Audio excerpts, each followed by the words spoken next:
नमस्कार दोस्तों। आज आपको सुनाने जा रही हूँ मालती जोशी जी द्वारा लिखित कहानी राग विराग भाग 2। सोमवार की सुबह ऑफिस जाने से पहले मैं पंडित जी के यहाँ गई। पिछवाड़े आंगन में जाड़े की धूप सेकते हुए दोनों शिव पार्वती की तरह पास पास बैठे थे। पंडित जी अखबार पढ़ रहे थे और जिया मटर छील रही थी। मैंने मिठाई का डिब्बा सामने रखकर दोनों के पैर छू लिए। काहे की मिठाई है? जिया, मेरी नौकरी लग गई है। नौकरी? हम तो समझे कि तुम्हारी सगाई हो गई है। अजीब अहमक हो, सगाई की मिठाई देने क्या वह खुद आती? पंडित जी ने एकदम झिड़क दिया तो जिया कट कर रह गई। उन्हें उबारने के लिए मैंने कहा, आज ही ज्वाइन कर रही हूँ, आप लोगों का आशीर्वाद लेने आई हूँ। बैठी मुंह क्या ताक रही हो? जाओ, ठाकुर जी को भोग लगा कर ले आओ। लड़की प्रसाद लेकर जाएगी। पंडित जी फिर झुंझलाए। मिठाई का डिब्बा उठाकर जिया बेचारी भीतर चली गई। अब आपको मेरे लिए रविवार को समय निकालना पड़ेगा, मैंने कहा। या कहें तो शनिवार की शाम को भी आ सकती हूँ, क्योंकि बैंक में शनिवार की आधी छुट्टी रहती है। अरे भाई, क्या करने लग गई? पंडित जी ने जिया को आवाज़ दी। जल्दी ले आओ, उसे दफ्तर जाना है। उनके उस आदेश में मेरे लिए व्यग्रता भले ही रही हो, पर स्वर में केवल पिंड छुड़ाने का सा भाव था। तब पहली बार मैंने लक्ष्य किया कि जब से आई हूँ वे मुझसे एक शब्द भी नहीं बोले हैं। पंडित जी, उन्होंने केवल मेरी तरफ देखा। आप नाराज हैं? नहीं तो हम क्यों किसी से नाराज होने लगे? किसी से हो ना हो, मुझसे तो हो ही सकते हैं। आप मेरे बड़े हैं, मेरे गुरु हैं। अगर अनजाने में कोई भूल हो गई हो तो कान पकड़कर बताने का हक आपको है। नहीं बिटिया, अब वह बात नहीं रही। क्यों? क्यों नहीं रही? अगर हम तुम्हारे कुछ होते तो तुम एक बार कम से कम पूछ ही लेती, एकदम मिठाई लाकर सामने न रखती। मैं एकदम जैसे आसमान से गिरी।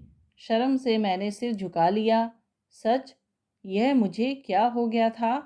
जिस नौकरी के लिए पहले इतनी उदासीनता थी, उसी के लिए इतनी व्यग्र हो उठी कि इतनी साधारण सी बात भी याद ना रही। माँ ने याद न दिलाया होता तो शायद मिठाई लेकर भी नहीं आती। ऐसा पहले कभी नहीं हुआ था। उनकी अनुमति लिए बिना मंच पर तो कभी गई ही नहीं। कॉलेज की पिकनिक या किसी रिश्तेदार की शादी में भी जाना होता तो पहले उनसे आज्ञा ले लेती। मेरी इस गुरु भक्ति का घर में अक्सर मजाक उड़ता। संध्या भाभी नई नई शादी होकर आई तो चर्चाएं सुनकर बड़ी उत्सुक हो उठी। एक दिन जिद करके मेरे साथ हो ली। माँ ने कहा भी कि इस तरह नई नवेली बहू का औचक चला जाना अच्छा नहीं लगता, पर मैंने मना नहीं किया। मैं उनके अपेक्षा भंग का मज़ा लेना चाहती थी। सच बेचारी इतनी निराश हुई, अच्छी खासी गॉसिप का मज़ा हाथ से निकल गया। कन्नू जी, ऐसी क्या मजबूरी आ गई थी बेटे? हमसे कहा होता। दरअसल भैया की बहुत इच्छा थी, परीक्षा देने गई थी, तब आपसे कहा भी था। हाँ, शायद बताया था तुमने। उनका मन रखने के लिए परीक्षा दे दी थी। अब सिलेक्शन हो गया है तो वे कहते हैं कि चांस छोड़ना बेवकूफ़ी है। आप तो जानते हैं, बाबूजी के बाद अब भैया ही घर के बड़े हैं, उनकी बात रखनी पड़ती है। इसके बाद पंडित जी कुछ नहीं बोले, पर मेरा मन ग्लानि से भर उठा। सारे रास्ते मैं अपने को धिक्कारती रही। छी, अपने पितृतुल्य बड़े भाई पर यह कैसा आरोप जड़ दिया मैंने? अपने ऋषितुल्य गुरु से कैसा झूठ बोल गई मैं? बड़े भैया ने तो कभी किसी बात के लिए जोर नहीं दिया। वे तो बेचारे डरे डरे से ही रहते हैं कि मुझे और अम्मा को कोई बात चुभ ना जाए। हम दोनों को वे ही तो झेल रहे हैं, बाकी दोनों ने तो बड़ी आसानी से पीछा छुड़ा लिया है। कपिल भैया के पास बम्बैया छोटे मकान का शाश्वत बहाना है। सुनील भैया दिल्ली की महंगाई का रोना रोते रहते हैं। नीता भाभी तो साफ कहती हैं कि जब बड़े भैया पैतृक मकान का आनंद उठा रहे हैं, जिम्मेदारियां भी भुगते। मेरे लिए रविवार की दोपहर में 2 से 4 तक का समय निश्चित हो गया। पहले दिन से ही लगा कि पंडित जी कुछ खींचे खींचे से हैं। 7-8 साल साथ रहने के बाद गुरु शिष्य के बीच जो सामंजस्य पनपता है, वह कहीं से टूटता नजर आया। फिर कुछ मैं भी उखड़ी उखड़ी सी रहती। मनोज उन दिनों एक अलग कमरा लेकर तिलक नगर में रहने लगे थे। रविवार की शाम मैंने उनके नाम कर दी थी। तानपुरे पर उंगलियां फेरते हुए मैं अक्सर प्रतीक्षा की घड़ियां गिनती रहती। शरीर वहां होता, पर मन हवाओं से बात करता हुआ प्रियतम के पास पहुंच जाता था। इसलिए पंडित जी एक एक चीज कई कई बार समझाते, फिर भी मेरी पकड़ में न आती। तब वे अक्सर झुंझला उठते थे। उस दिन मालकौंस का रिवाज हो रहा था। अमीर खान साहब की बड़ी प्यारी सी बंदिश, जिनके मन राम बिराजे, मैं कहीं से लिखकर ले आई थी और उसे गले में बैठाने का प्रयास कर रही थी। पंडित जी बड़ी तन्मयता से मुझे उस शैली की बारीकियां खूबियां समझा रहे थे, पर मेरा दिमाग उस समय नौसिखियों से भी गया गुजरा हो गया था। बार बार स्वर फिसलकर शुद्ध निषाद पर ही आ टिकता था। 2-3 बार पंडित जी ने टोका भी, बेटे यह चंद्रकौंस नहीं है। पर जैसे मैं पहली बार सारे गामा सीख रही थी। जब 3-4 बार इसी की पुनरावृत्ति होती रही तो उनकी भी सहनशीलता जवाब दे गई।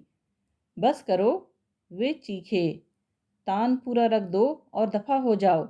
जब दिमाग ठिकाने रहा करे तभी यहाँ आया करो, वरना मेरा समय खराब करने की जरूरत नहीं है। अपमान से मेरे आंसू निकल आए। पंडित जी की डांट पहली बार नहीं खाई थी, पर कनिष्ठ छात्रों के सामने वे हमेशा वरिष्ठ शिष्यों की गरिमा बनाए रखते थे। आज उन्हें इसका भी भान ना रहा। मेरे पीछे अपनी बारी की प्रतीक्षा करती हुई गिरिजा और शोभा बैठी थी। उनकी तरफ देखने का मुझे साहस नहीं हुआ, वैसे ही सिर झुकाकर चली आई। अपने उस अपमान की बात मैंने किसी को नहीं बताई, मनोज को भी नहीं।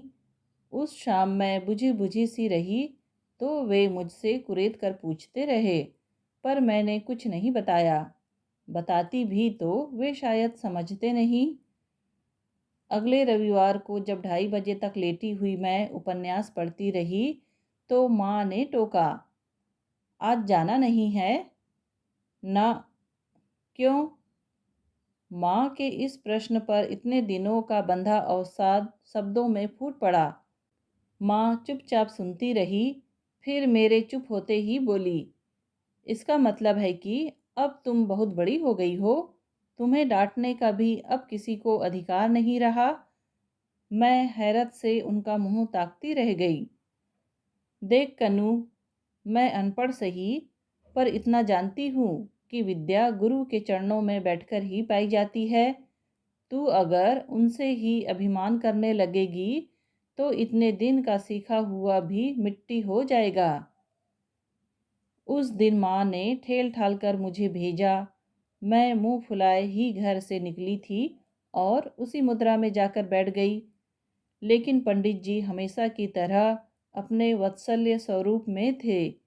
मुझे देखते ही बोले, तबीयत तो ठीक है ना बिटिया? चेहरा इतना उतरा हुआ क्यों है? कुछ नहीं, चलकर आई हूँ ना, इसलिए। उन्होंने जिया को आवाज़ देकर मेरे लिए शरबत बनाने को कहा।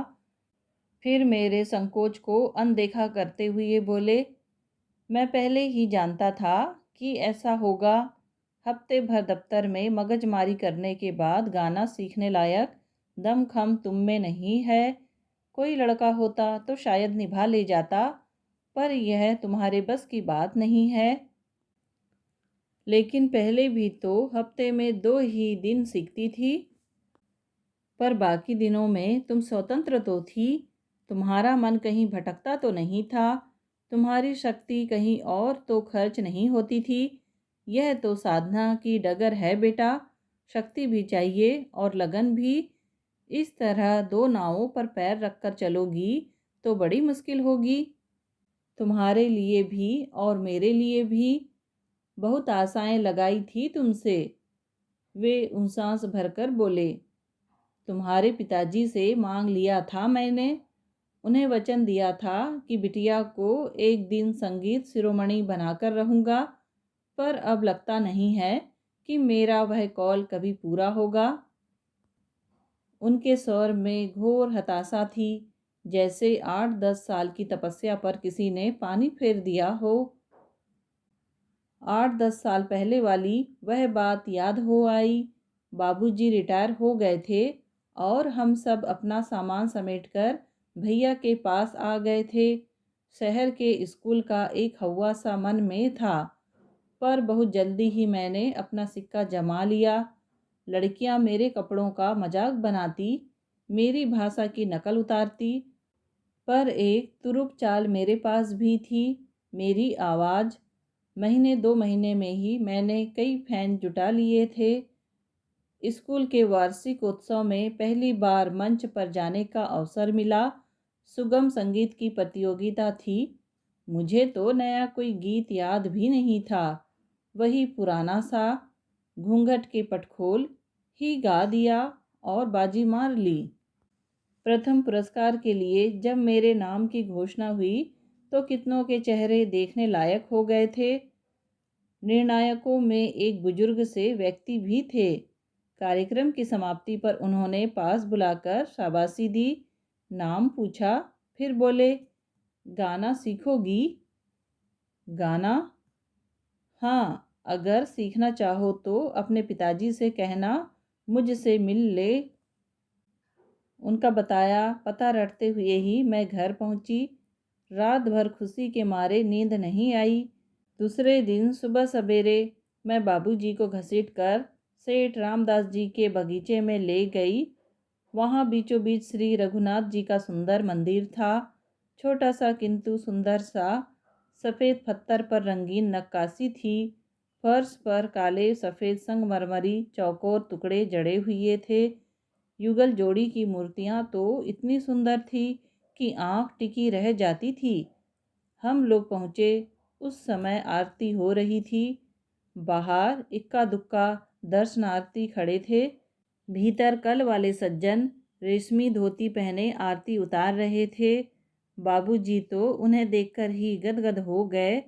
प्रसाद लेकर जैसे ही बाकी भक्तगण विदा हुए, बाबूजी ने आगे बढ़कर उन्हें दंडवत किया और बोले, महाराज, मैं काशीनाथ दुबे हूँ। कल बिटिया के हाथ आपने संदेश भेजा था। मुझे देखकर पंडित जी को सब याद हो आया। प्रसन्न होकर बोले, अच्छा तो आप हैं? वाह भाई साहब, मैं तो आपको बधाई देना चाहता हूँ। आपके घर में साक्षात सरस्वती ने जन्म लिया है। मैं इतने दिनों से बच्चों को सिखा रहा हूँ, सुन रहा हूँ, पर यह बात कभी कभी ही देखने में आती है। मैं तो चाहूँगा कि आप इसे मुझे सौंप दे। यह तो कन्या का अहोभाग्य होगा महाराज। बाबूजी हाथ जोड़कर बोले, लेकिन मैं रिटायर्ड आदमी हूँ, खुद बच्चों के भरोसे हूँ। मैंने आपसे कुछ और तो नहीं मांगा भाई साहब, बस बिटिया को मांग रहा हूँ। पैसे देने वाले विद्यार्थी तो बहुत मिल जाते हैं, पर संतोष देने वाला एकाध मिलता है। और फिर मैं पैसे के लिए सिखाता भी नहीं। हम कुल 2 प्राणी हैं। पेंशन में मज़े से गुजारा हो जाता है। सेठ जी के कुल देवता की सेवा का भार ले लिया है। उनकी कृपा से सिर पर छत बनी हुई। अब तो बस यही इच्छा है कि जो कुछ अपने गुरु से पाया है वह शक्ति भर औरों को देकर जाऊं। बाबूजी ने बटुआ खोलकर 11 रुपए निकाले और कहा, बेटे, गुरु जी के चरण छुओ। यहाँ नहीं, घर चलिए। कहते हुए वे हमें पिछवाड़े ले गए। साफ सुथरे लिपे पुते 2 कमरे थे। बाहर वाले कमरे में तबलों की 4-5 जोड़ियाँ, 4-5 तानपुरे और 2 हारमोनियम रखे हुए थे। बीच वाली दीवार के पास एक बड़ी सी चौकी थी। उस पर किसी साधु महात्मा की तस्वीर रखी हुई थी। उस पर चढ़ाया फूलों का हार ताज़ा ही था। वातावरण में अगरबत्ती की सुगंध व्याप्त थी। भीतर की ओर मुंह करके उन्होंने 2 कप चाय लाने का आदेश दिया और फिर मुझसे बोले, पहले इन्हें प्रणाम करो बिटिया, ये गुरु महाराज हैं। गुरु महाराज को प्रणाम करने के बाद मैंने उन्हें प्रणाम किया। कुछ श्लोक सा गुनगुनाकर उन्होंने आशीर्वाद दिया, जो मेरी समझ में नहीं आया। तब तक भीतर से चाय आ गई। ये तुम्हारी गुरु माता है बिटिया, पंडित जी ने बताया। बाबूजी का इशारा पाकर मैंने उनके भी पैर छू लिए। का नाम है बिन्नू तुम्हारो? खूब आगे तक सिर ढके हुए ही उस महिला ने पूछा। उस कच्ची उम्र में भी यह बात मुझे चुभे बिना नहीं रही कि ऐसे सुरीले व्यक्ति की यह कैसी बेसुरी पत्नी है। घर लौटते ही माँ ने तूफान खड़ा कर दिया। कुछ समझते हैं न सोचते हैं, बस जो मन में आएगा कर गुजरते हैं। यह भी होश नहीं रहा कि लड़की अब बड़ी हो रही है, उसे किसी उस्ताद के पास मैं नहीं भेजने की साफ कह देती हूँ। ये सारे संगीत मास्टर एक नंबर के लफंगे होते हैं। और लगे हाथों माँ ने दर्जनों किस्से सुना डाले, जो उन्होंने भी कहीं से सुन रखे थे। माँ ने तो एक तरह से वह प्रसंग समाप्त ही कर दिया था, पर मैं ही जिद पर अड़ी रही। माँ को हार माननी ही पड़ी। पहले दिन वे स्वयं मेरे साथ गई। पंडित जी की सौम्य शांत सात्विक मुद्रा देखकर वे आश्वस्त ही नहीं अभिभूत हो गई। और जिया को देखकर तो एकदम ही रीझ गई। किसी भी प्रसाधन की अपेक्षा न रखने वाला उनका दमकता रंग, वयस को झुठलाने वाली कांति, तीखे नाक नक्श, ऐसा अनिध्य रूप रंग मैंने भी जीवन में पहली बार देखा था। वहाँ से लौटते हुए माँ बार बार उनसास भर रही थी। भाग्य का खेल है सब। ऐसा रूप तो रजवाड़ों के यहाँ भी मुश्किल से दिखाई देता है, और बेचारी इस पंडे पुजारी बाबा के यहाँ झाड़ू बुहारी कर रही है। माँ की सहमति मिल जाने के बाद फिर कोई रुकावट नहीं रही और मेरी विधिवत शिक्षा प्रारंभ हो गई। साल भर तो वे केवल भजन सिखाते रहे। कोई 8-10 भजन इस बीच मैंने याद कर लिए। पंडित जी कहते, कई लोग 1-2 साल सीखकर छोड़ देते हैं। उस समय उनके पास गुरु की नामलेवा कुछ तो पूंजी होनी चाहिए। एक बार गला अच्छी तरह से मांझ लेने के बाद ही उन्होंने रागदारी में प्रवेश किया। उस समय उनके पास कोई 20-25 शिष्य थे। 5 से लेकर 45 वर्ष तक के ये स्त्री पुरुष बंधे बंधाए समय में उनके पास आते थे। पंडित जी सब पर एक सी मेहनत करते थे, पर शीघ्र ही सब जान गए कि मुझ पर उनकी विशेष कृपा दृष्टि है। एक एक स्वर को मेरे गले में बिठाने के लिए वे जान लगा देते। एक एक तान जब तक ठीक से न उतरती, वे चैन से न बैठते। एक एक हरकत के लिए वे खुद भी हलकान होते, मुझे भी थका डालते। पर दोनों तरफ जोश बराबरी का था, इसलिए थकान नहीं होती थी। समय और दिन तो मेरे लिए भी नियत था, पर मैं जब जी चाहे चली जाती थी। दूसरों को सुनना मुझे अच्छा लगता था, और मेरा यह उत्साह पंडित जी को अच्छा लगता था। कई बार किसी कठिन जगह को वरिष्ठ छात्र बार बार प्रयत्न करने पर भी पकड़ नहीं पाते। बाद में मैं बड़ी आसानी से उसे छू जाती। पंडित जी निहाल हो जाते। अपनी शिष्या पर उन्हें गर्व हो आता। वे बड़े इत्मीनान से मुझे सिखा रहे थे। वे किसी शिल्पकार की तन्मयता से मुझे गढ़ रहे थे। मैं अभी से उनकी सर्वश्रेष्ठ कृति होने का दंभ भरने लगी थी, पर उन्होंने मुझे भटकने नहीं दिया। शुरू के वर्षों में उन्होंने मुझे कहीं गाने की अनुमति नहीं दी। बोले, इनाम तो तुम ले आओगी, पर प्रशंसा का नशा अगर तुम्हें चढ़ गया तो फिर कुछ ना सीख पाओगी। उन्होंने मुझे रेडियो पर जाने नहीं दिया। दुनिया भर के ओंगे पोंगे वहाँ परीक्षक बनकर आते हैं।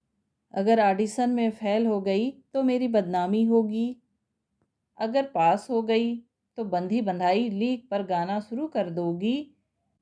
वही 30 मिनट का खेल, छोटा ख्याल बड़ा ख्याल, आलाप तान गाओगी और सोचोगी दुनिया बस यहीं समाप्त हो जाती है। 3 साल बाद पहली बार उन्होंने मुझे भातखंडे जयंती पर गाने की अनुमति दी। उस दिन जिन जिन लोगों ने मुझे सुना स्तब्ध रह गए। पंडित जी के पास बधाइयों का तांता लग गया। रात को माँ ने मुझ पर से राई नोन उतारा था। वह मेरी पहली विजय थी, मेरी जय यात्रा का पहला पड़ाव था। दूसरे दिन समाचार पत्रों में मेरा नाम फोटो के साथ छपा था। उन दिनों बीए में पढ़ रही थी। हुलसते हुए मैं कॉलेज पहुंची। अब तक किसी ने मुझे नोटिस नहीं किया था। अब सब जान जाएंगे कि मैं भी कुछ हूँ। सहपाठियों ने मेरा स्वागत विचित्र ढंग से किया। लड़कियों ने मुझे देखते ही नज़रें झुका ली, पर कई लड़कों के चेहरे शरारत से मुस्कुरा उठे। अपनी सीट पर बैठते हुए मैंने देखा, ब्लैक बोर्ड पर मेरी अखबार वाली फ़ोटो चिपकी है। उसके नीचे चाक से लिखा है, कोयल काली होती है। इतनी दारुण अवमानना जीवन में पहली बार सही थी। सारा दिन मैं सिर ऊपर ना उठा सकी। शाम को पंडित जी के यहाँ पहुँची तो वे उस समय भी गदगद थे। जिया से वैसे वे संगीत चर्चा ही करते थे, पर मगन भाव से गेहूं फटकती हुई जिया से उन्होंने कहा, कल तुम्हारी इस बिटिया ने क्या वसंत गाया था। वाह! सबके चेहरे फक हो गए। पंडित जी, मैंने गंभीर होकर कहा, आपने मुझसे वसंत ही क्यों गवाया। मैं कोयल की तरह काली हूँ इसलिए ना। यह क्या कह रही हो कन्नू। वे हैरान थे। मैंने सुबकते हुए उन्हें सारी बात बता दी। मेरी बात सुनकर वे बोले, उन्होंने तुम्हें कोयल कहा है ना। तुम्हारे स्वर के सौंदर्य को तो वे लोग अनदेखा नहीं कर सके। बस इसी का लोहा सबसे मनवाना है और वे एक दिन मानेंगे। तब मैंने सोचा कि शायद बाबूजी ने यही कुछ सोचकर मुझे उनके चरणों में डाल दिया था। दोस्तों, कहानी सुनने के लिए आपका धन्यवाद। कहानी पसंद आई हो तो प्लीज़ लाइक, शेयर और सब्सक्राइब ज़रूर कीजिए।